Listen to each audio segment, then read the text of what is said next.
Syukur alhamdulillah pada hari ini kita masih diberikan kesempatan pertemuan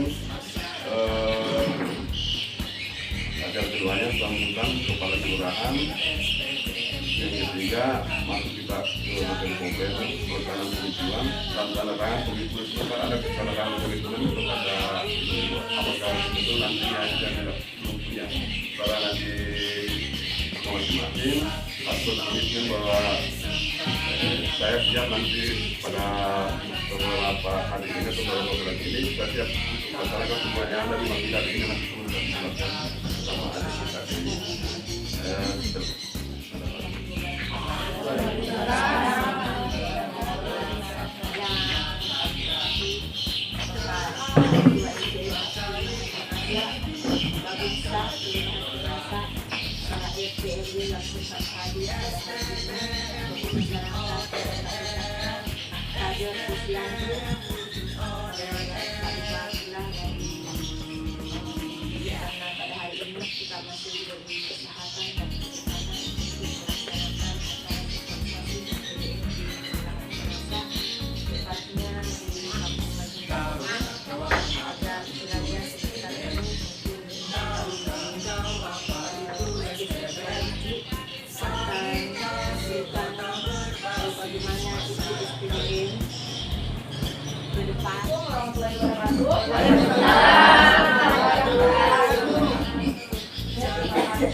Ucapan terima kasih atas kehadirannya dia semua dari kita.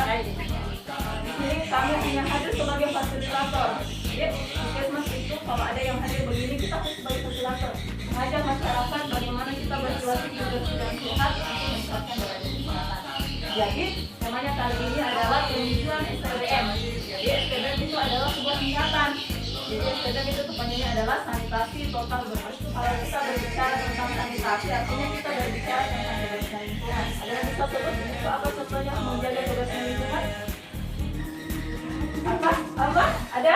Menjaga kebersihan lingkungan. Ibu-ibunya saling melakukan. Apa? Menyapu. Apalagi? Mengepel. Pokoknya yang kita lingkungan yang kita bersihkan bersih-bersih. Nah kalau hygiene personal berarti diri kita setelah lingkungan kita jaga berarti kita juga menjaga diri kita. Itu namanya hygiene personal. Jadi contohnya apa? Mandi. Apalagi? Cuci tangan, gosok gigi, potong kuku, itu semua menjaga kebersihan lingkungan. Oke, itu sedikit pengantar tentang kebersihan lingkungan. Jadi kita lanjut tadi. SPDM tadi kan kepanjangannya apa? Sanitasi total berbasis. Kita bilang apa? Sanitasi total berbasis. Dan itu ada 5 pilar. Itu 5 pilar. Pilar pertama tadi. Siapa tadi ibu yang di sini menjelaskan ini? Saya juga sedikit diklarifikasi. Ada beberapa tadi. Yang pertama adalah apa tadi? Mengisi. Kita bisa pasti jangan ngisi sembarangan. Artinya jangan buang air besar sembarangan. Jadi artinya kita harus menggunakan jamban. Sehat. Jadi kami di Puskesmas untuk pilar 1 kami beri singkatan itu gerak jalan. Gerakan akses jamban keluarga aman. Gerak jalan, gerakan akses jamban keluarga aman. Jadi kita diharapkan bahwa kita semua pertama kali memiliki jamban. Ada semua di WC tak? Ada yang belum, kalau di Majenang ini ada yang tidak punya WC? Ada semua gitu? Ada semua dek? Oke, alhamdulillah kalau ada semua dek. Aku menyelesaikan pilar 1 ini kita diharapkan memiliki sendiri. Tetapi di segmen pertama kita bisa sharing atau menumpang ini bisa dari tetangga itu bisa keluarga, kerabat, atau kan kalau misalnya ada WC umum kita bisa memanfaatkan atau di MCK dan bisa kita manfaatkan istilahnya jangan sampai kita buang air besar sembarangan. Apalagi kalau misalkan ada sungai kecil apalagi jangan sampai ada yang buang air besar. Oke, jadi pilar 1 untuk majelis aman. Oke, pilar kedua cuci tangan pakai sabun. Oke, kalau saya pilar 2 juga aman ya. Kami singkat dengan tas suci kita, tangan bersih ingat untuk cuci tangan. Tas suci kita, jadi kalau ingat kita suci yang baik mahal deh. Tas suci, tangan bersih ingat untuk cuci tangan tak. Jadi pertama kali bila jalan, kedua pakai mungkin tadi pertanyaan tadi dengar tak itu air dimasak atau direbus?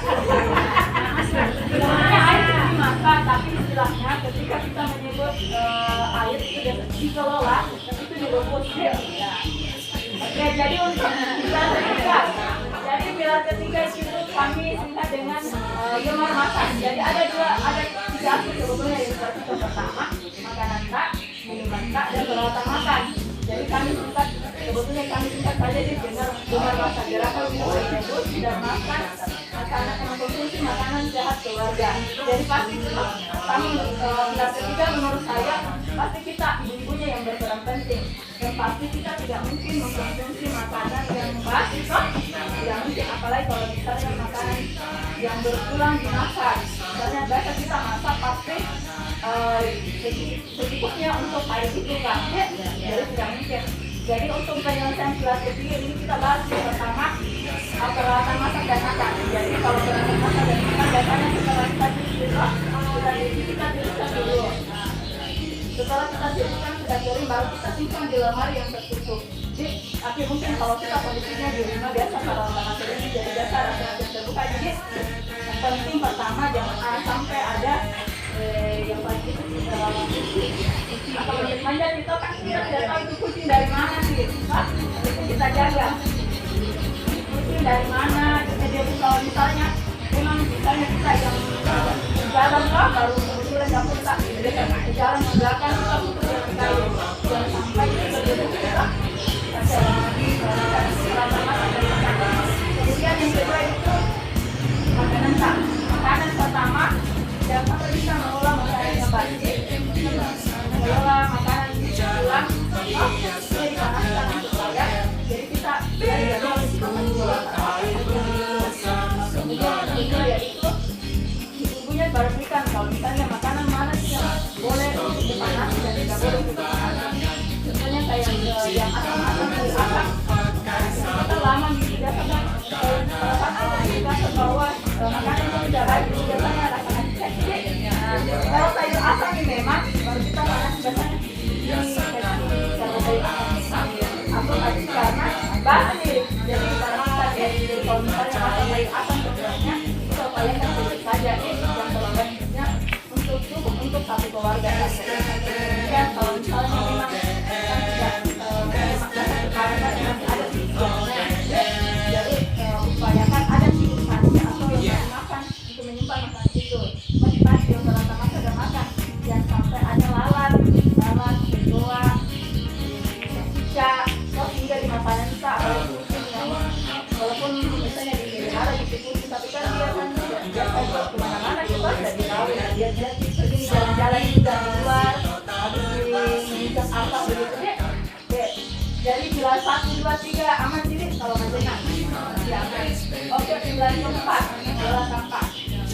Oke, sebelum kita lanjut pilar keempatnya saya lihat di sini majenak dari dulu tempat sampah. Yang pertama diangkut sampah atau tidak? Berapa kali seminggu? 1 kali. 1 kali seminggu. Ada yang 2 kali. 2 kali.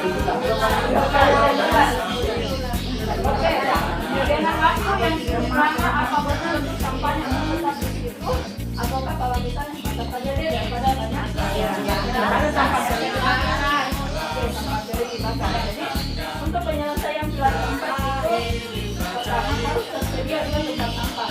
Jadi sampah ya sampah basah. Kalau kita mungkin sampah basah kayak nasi tulang ikan ada deh. Ya itu ya kalau misalnya ada begitu kan sebetulnya kalau kami misalnya sudah dikasih ayam, bebek, kami tidak anggap itu tidak ada proses pemilahan karena kan tidak terbuang ke mana-mana. Tapi ada sampah juga, sampah basah kayak kulit, buah, sayur, ya itu juga sampahkan. Begitu. Jadi kami oke kita bahas dulu sampah masanya. Jadi sebetulnya ada yang sebentar sampah masa itu bisa kita olah dengan ekoenzim. Ada kilogram sabun dan sayur, 10 liter, ada ya, 10 liter air. Nah ini kita istilahnya kayak model fermentasi, kita simpan selama 3 bulan, nanti kita panen. Nah setelah kita panen itu wadahnya itu harus mulut lebar, jadi kalau kita punya toples yang besar, itu ada mulutnya lebar, kita pakai itu dan kita campur nih. Kemudian ini gulanya kita campur dengan sisa buah dan sayur, tapi sisa buah dan sayurnya ini bukan yang sudah dimasak. Jadi karena yang kita manfaatkan ini adalah enzim dari sisa buah dan sayur. Jadi namanya ekoenzim itu. Kita yang berbeda, kita tidak pas hotel. Karena ini manfaatnya sudah banyak penelitian. Oke, tadi ekoenzim salah satu dan triknya untuk mengolah sampah basah. Nah, tapi ini kan memang butuh proses. Tapi kalau kita misalnya mau mengolah sampah basah dan kita punya lahan yang sedikit ada di lahan di belakang rumah atau di rumah, kita buat saja galian. Jadi galian itu kita buat galian. Itu tanahnya jangan dimanfaatkan. Maksudnya dia dimanfaatkan untuk tanaman yang lain atau dengan apa? Kita kasih pinggir. Jadi kalau ada sampah dalam gelas, sampah itu kita taruh di dalam lubang tadi, kemudian kita timbul lagi dari sana. Nanti kalau sudah itu kita bisa manfaatkan kembali bunga-bunga tadi semua karena banyak kayak semua bunga lagi yang hilang. Dan kita bisa menjadi pupuk untuk tanaman. Oke, jadi tadi itu untuk salah satu yang paling untuk mengolah sampah basah. Jadi kita bagaimana mengolah sampah kering. Ini maksudnya kita berbagi sedikit saja tentang kalau punya pengolahan sampah sebanyak apa kalau kita cari apa kayak ada kemudian saya tapi saya belum belajar karena belum cukup plastiknya. Jadi ekobrik ini bagaimana kita mengolah plastik menjadi rancangan-rancangan contohnya apa yang menjadi apa. Jadi ekobrik itu cuma membutuhkan botol aqua dan mineral yang besar atau sembarang kita mau untuk apa itu juga bisa, tapi kebanyakan kita kalau misalnya mau buat tempat duduk kita bisa membawa apa itu yang besar guntingan plastik. Caranya ini plastik itu kan kita gunakan dulu di rumah Pak. Kemudian kita banyak kita kecil. Kemudian kotak kayu itu ada kualitas selain itu. Caranya itu kita buat botol dasar. Jadi kita ada warna merah, jadi itu nanti ada nanti dasarnya warna merah, warna kuning, hitam, atau apa. Nah, kemudian kita kasih itu yang tadi sudah dibikin. Kita kan rata-rata di aku yang besar, nah 1,5 liter. Jadi dia itu membutuhkan 20 gram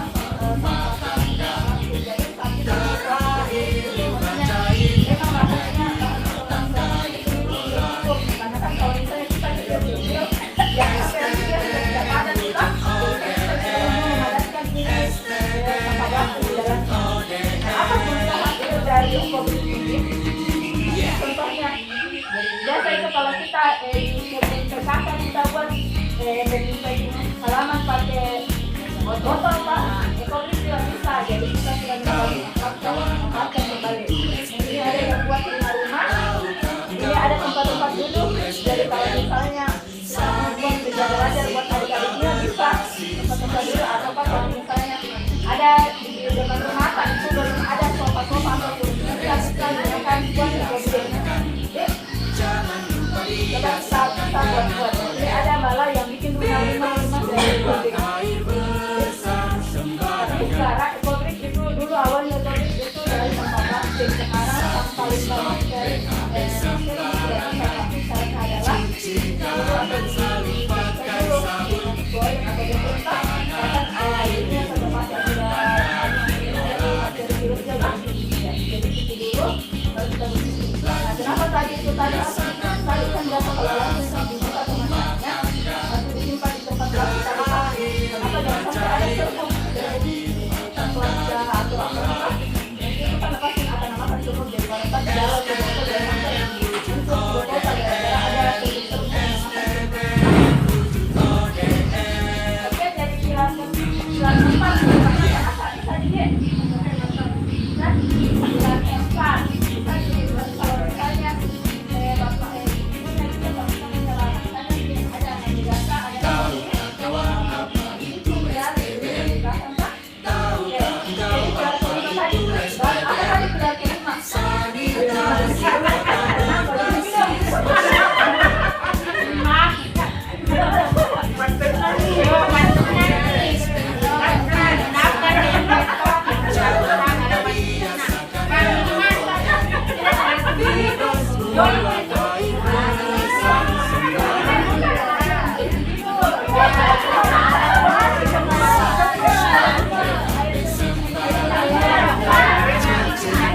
kita sambungkan dengan perpipaan saja supaya dia langsung terhubung. Nah, tapi sebetulnya pengelolaan air limbah rumah tangga itu kalau kita bahas bilang air bisa itu air limbah rumah tangga atau kalau tadi itu kita marahnya. Jadi ada namanya kita penyaringan. Jadi kita buat resapan. Nah. Oke, kita bahas apa sih itu air kotor resapan? Kalau misalnya kita nah, ini contoh kalau kita mau yang lebih mahal dulu, kita bisa buat kayak model septic tank. Septic tank itu kan listrik itu harus ada septic tanknya. Itu kita buat di situ. Kebetulan itu kalau kita ada di bawahnya lagi kita buat belum mungkin ada jalan bekas tak. Kalau kita buat di bawah ini kenapa dibuat supaya dia nanti meresap ke tanah. Kemudian dalam drum ini kan kita drum kita buat lagi galian yang buat untuk drum ini masuk ke dalam. Nah di dalam drum ini kita pasti ada sistem perpipaan yang masuk ke dalam. Nah di dalam drum ini ada sebetulnya media penyaring kayak mungkin di zaman-zaman kita dulu itu ada kayak batu, dari steel, kan? Nah itu mari kita kembalikan lagi kebiasaan baik sebetulnya ini karena coba kita lihat di rumah-rumah yang masih dengan sistem itu dia tidak ada itu karena harusnya meresap langsung ke dalam. Kita baru membuat air listrik tentunya kondisinya harus tertutup dan membuat air listrik ke dalam apalagi nah tapi kalau misalnya kita sedikit jalan ini kita saja buat jalian ini contohnya ini ada macam-macam ini dia jadikan sebagai ini. Nah sebetulnya itu bisa tidak kita langsung saja pandai jari kemudian kita tinggal di batu bata jadi terkesan dengan batu lebih besar daripada pasir. Jadi kita cari saja media kita butuh media itu berdasarkan yang lebih besar dari itu atau yang lebih kecil satu ke bawah. Tapi biasanya supaya lebih lancar si air meresap bisa itu yang lebih besar supaya dibawa lebih besar. Jadi misalnya batu biasa, batu bata, pasir, kecil-kecil dulu, jadi itu pasir bahan-bahannya besar kita habis kelapa, kita tutup jadi nanti dia langsung bergerak ke bawah. Itu bisa, tapi kalau dia model seperti itu pasti dia akan meresap ke dalam. Tapi kalau kita buat dengan model seperti ini atau kita buat dengan model kayak model seperti itu, nanti kita bisa buat. Tapi maksud saya ini kita tidak terhubung, tidak tergabung jadi kita lihat tadi. Nah setelah itu kita bisa masuk perpipaan jadi airnya itu keluar. Kan setelah tertarik itu airnya akan agak kering. Jadi kita bisa memanfaatkan minimal tanaman atau melakukan. Jadi kalau misalnya ada yang harapannya begini jadi mewakili jadi kalau di sama warga bisa diajak menerapkan model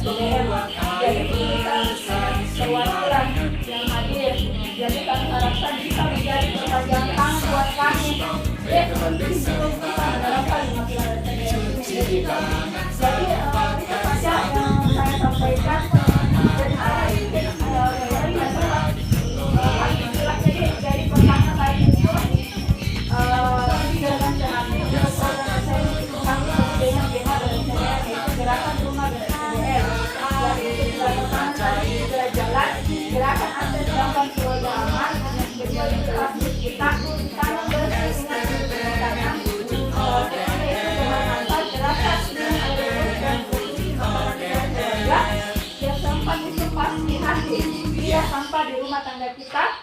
Yang kelima itu kali bersih, mengelola air limbah di rumah tangga bersih. 5 pilar yang saya sampaikan, jadi saya bisa ulang apa tadi kepanggil SDGM.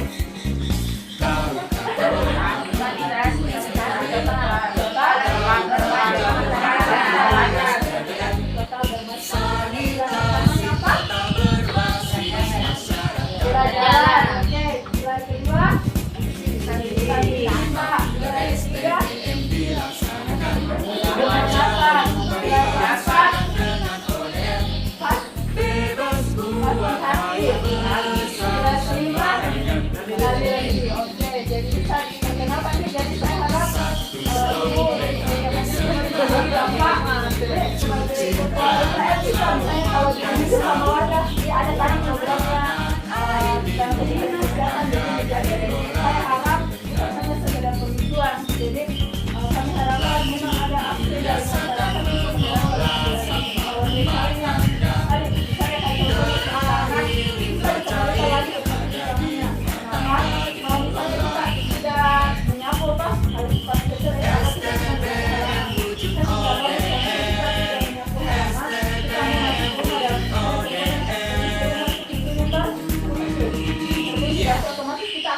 gagangnya, artinya gagang kita akan kotor. Untung kalau kita kembali lagi untuk membersihkan, tapi kalau misalnya di luar memang ada yang terbaik tangan, jadi kalau betul kita tangan jadi bisa.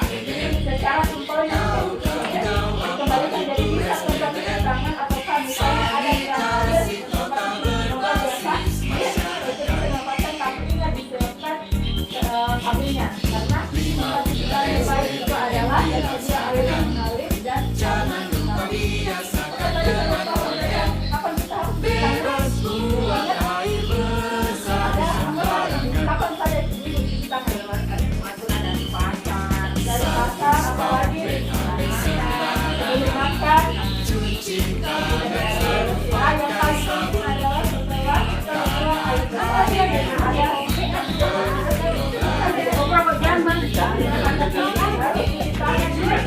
ini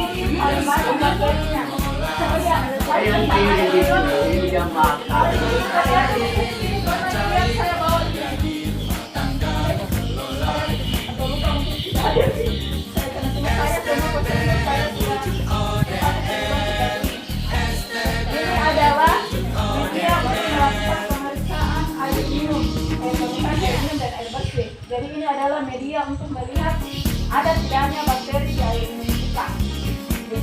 Jadi di Kecamatan Balongan ini ada 4 ekor yang sudah pasang airnya dan ada lebih dari 25 air minum kita. Jadi di sini itu ada kalau sementara kebetulan kemarin kami menyampaikan kalau kita tidak aman diingatkan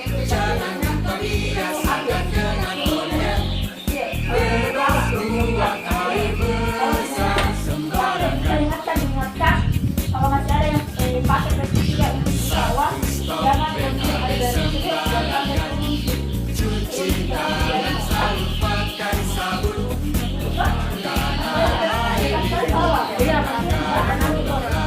diingatkan kita semua yang konsumsi masa dua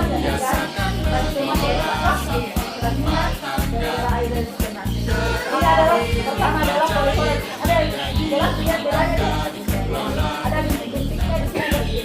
Ini poli-poli pertama adalah ini adalah media kalau kita mau ada tidak bakteri kita belum tahu ada bakteri apa di dalam ini.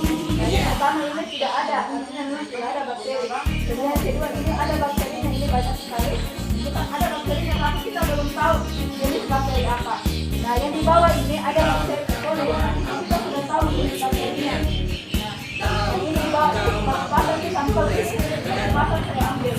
Dan ketika air itu tidak ada bakteri coli-colinya otomatis dia tidak ada di bakteri.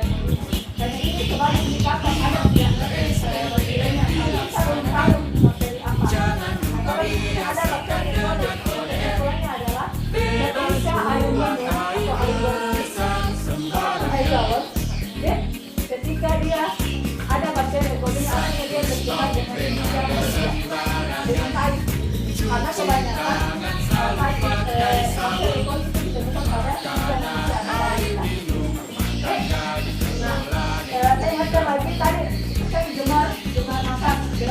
rebus.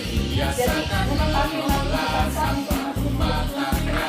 air minum dari rebus karena sampai saat ini bahkan kalau di depo yang alhamdulillah di depo gampang kami aman. Tapi beberapa air minum dari kami kita ternyata tidak aman, ada bakterinya. Jadi kalau persyaratan itu memang untuk air minum umum tidak boleh sama sekali ada bakteri baik coliform ataupun E. coli.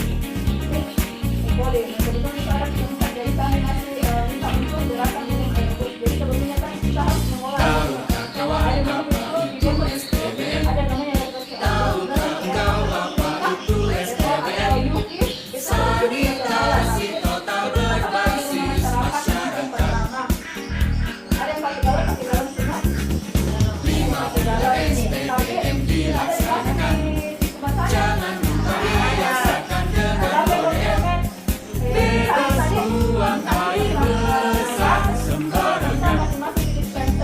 kita lap dulu menurut jalannya. Kenapa jangan sampai misalnya jangan tadi yang ke dalam kalau dia habis buat air besar kalau dia lagi di tanah kuat atau karena kolekan kita minta itu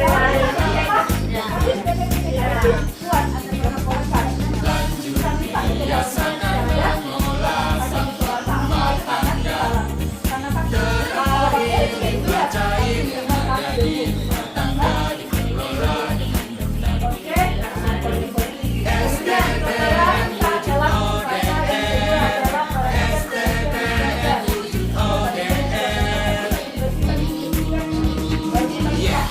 kemudian yang kedua adalah kalau misalnya mau mengisi galon, jangan dibiarkan dispenser dalam keadaan tertutup yang terbuka.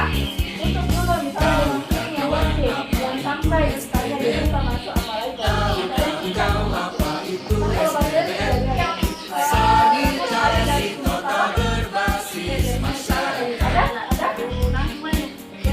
atau gini, ada yang pakai air galon tapi dia tidak pakai dispenser.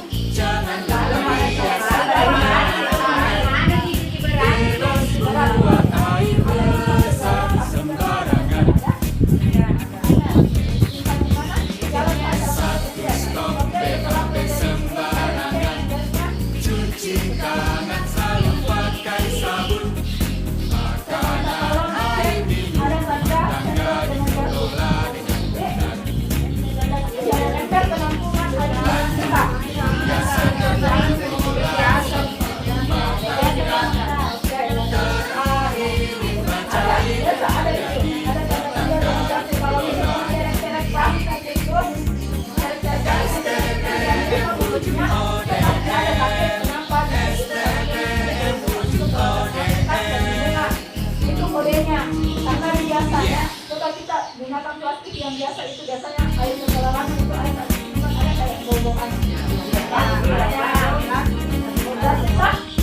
Jadi mungkin sebetulnya kalau sebetulnya saya dan teman-teman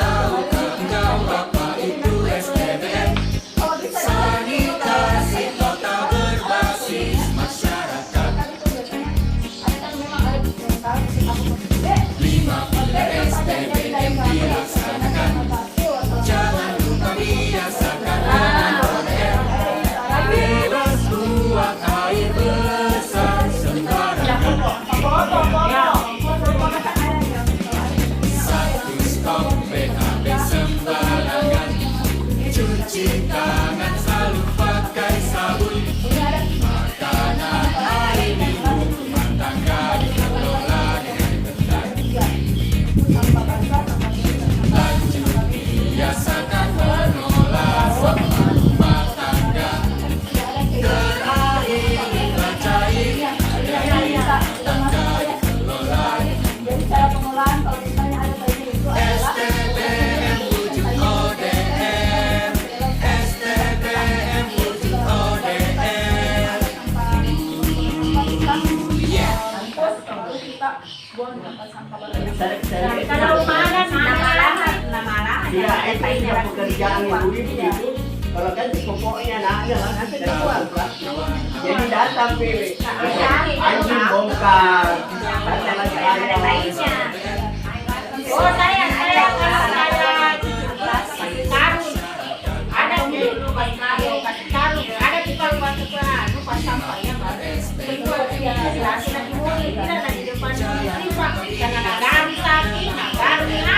Ibu RT lah, puri pagi-pagi kalau ayah nak.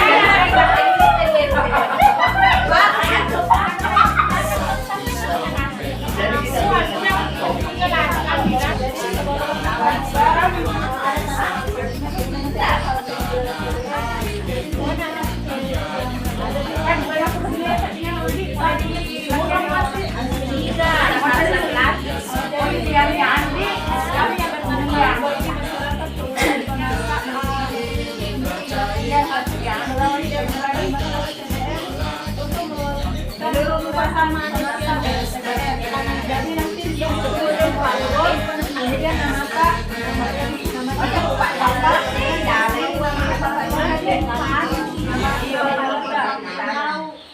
Sinabi mo ba?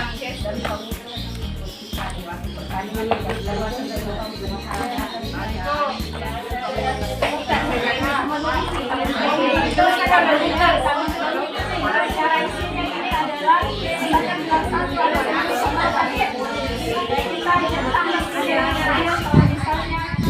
satu dua misalnya lagi sudah dua sudah ada dan kita membuat kenapa juga lagi bicara artinya ada proses untuk melakukan pembuatan dan begitu seterusnya kemudian kita kalau kita tadi ada tanda pencarian kapan kita mau selesaikan itu kita misalnya mau buat tempat ikan dengan menata misalnya targetnya di bulan depan bulan 11 kan itu kan tahun depan dia kalau saya ada misalnya dia kemudian kita tanda tangan jadi sebelum kita tanda tangan siapa bisa jadi koordinatornya dan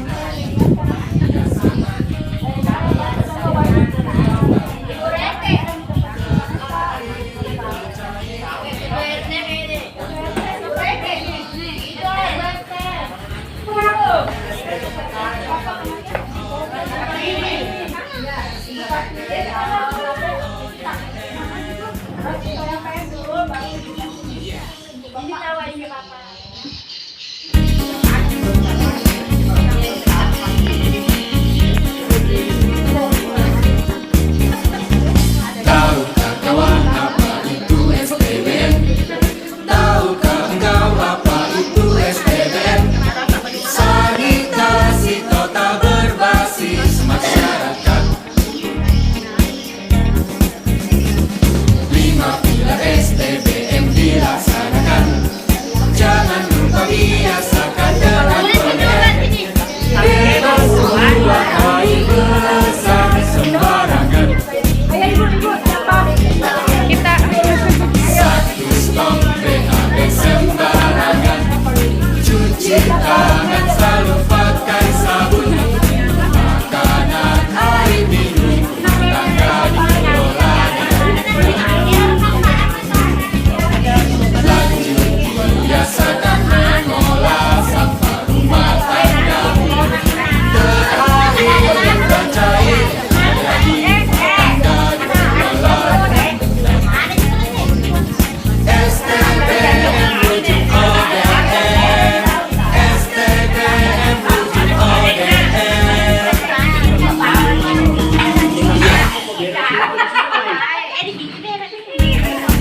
tidak apa yang